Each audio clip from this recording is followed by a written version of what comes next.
Nah itu ya yang terjadi pada anak muda tadi. Di pertengahan dia bertobat, dia istighfar tuh. Astagfirullah, astagfirullah, astagfirullah. Itu menggugurkan dosanya. Ya. Jadi yang diperbanyak tuh istighfarnya. Begitu dia istighfar, dosanya gugur. Di tengah-tengah lebih selangkah sudah punya amalan.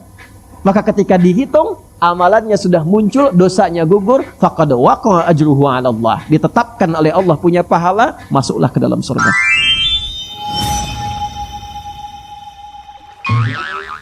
Assalamualaikum warahmatullahi wabarakatuh. Selamat datang di My Channel bersama saya Dwi Jaya.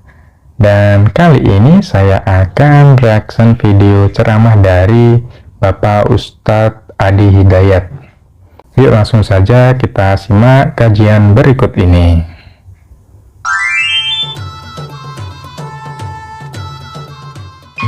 Ada anak muda ingin bertobat, kejahatannya banyak yang pernah dikerjakan. Beliau melihat yang mampu bimbing engkau, itu majlisnya ada di sana. Maka berangkatlah anak itu. Di tengah perjalanan, di tengah-tengah lebih sedikit sejengkal saja sebelum sampai ke tujuan, tiba-tiba datanglah ajalnya, wafat ia. Ini adalah kisah seorang pemuda yang banyak dosa atau bisa disebut dengan seorang pendosa. Dan dia ingin bertobat, maka berangkatlah dia ke suatu tempat orang alim untuk dia bertobat dan juga untuk memperbaiki diri. Tapi di tengah-tengah perjalanan tersebut, mungkin di tengah perjalanan lebih sejengkal kalau nggak salah, itu beliau itu meninggal. Seorang pemuda tadi itu meninggal. Next. Ini nanti yang menjadikan salah satu kisah ini turunnya surah keempat, surah An-Nisa di ayat yang ke-100, paling kiri sebelah bawah di mushaf. Wa may yuhajir fi sabilillah yajid fil ardi muraghaman katsiran wa was'a wa may yakhruj min baitihi. Ya, ini kalimat pentingnya nih. Catat baik-baik. Wa may yakhruj min baitihi muhajiran ila Allah wa rasuli thumma yudrikul maut faqad waqa'a ajruhu 'ala Allah. Siapa yang berniat hijrah memperbaiki diri sampai ke tempat dia belajar, masih ada ajal dia berkehidupan, merubah dirinya, maka Allah akan ganti semua yang buruk-buruk rezekinya, keberkahan di rumahnya, perilaku dia yang kurang baik akan dirubah oleh Allah, semuanya berkah dan jadi baik. Karena itu kalau antum datang ke majelis ilmu, cirinya bukan sekedar bertambah ilmu, tapi ilmu yang antum pelajari merubah antum jadi lebih baik. Barang siapa yang berhijrah di jalan Allah, niscaya mereka mendapati di muka bumi ini tempat hijrah yang luas dan rezeki yang banyak. Barang siapa yang keluar dari rumahnya dengan maksud berhijrah kepada Allah dan Rasul-Nya, kemudian kematian menimpanya sebelum sampai ke tempat yang dituju, maka sungguh telah tetap pahalanya di sisi Allah, dan Allah Maha Pengampun lagi Maha Penyayang. Next. Jadi termasuk ahli Quran. Saya dengar di sini sebulan ada khataman Quran. Ciri berhasilnya bukan berapa banyak yang dibaca. Quran surah ke-35 Fatir di ayat yang ke-32. ثم أورثنا الكتاب الذين اصطفينا من عبادنا فمنهم ظالم لنفسه ومنهم مقتصد ومنهم سابق بالخيرات بإذن الله ذلك هو الفضل الكبير.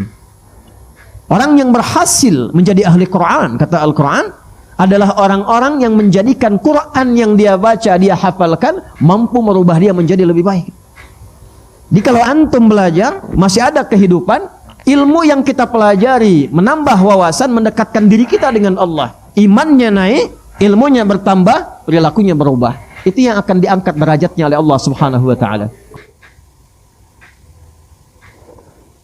Nah, ketika kita berhijrah belajar Al-Quran misalnya, selain Al-Quran itu kita baca, kita hafalkan, maka kita juga akan bertambah ilmu wawasan kita, bertambah keimanan kita, dan juga perilaku kita itu akan lebih baik lagi. Next. Quran surah ke-58 di ayat yang ke-11. Yarfa'illahu alladhina amanu minkum walladhina utul ilma darajat.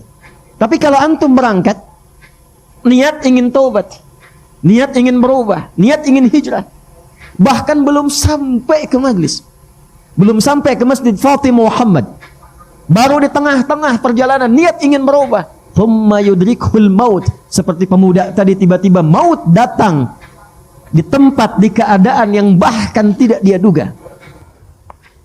Dan apabila kita berhijrah, niat untuk bertobat seperti seorang pemuda tadi yang berangkat ke suatu tempat, ke orang alim atau ke suatu majelis taklim, dan dia belum sampai ke tempat tersebut, dia meninggal di tengah-tengah perjalanan di suatu tempat yang sama sekali dia tidak duga.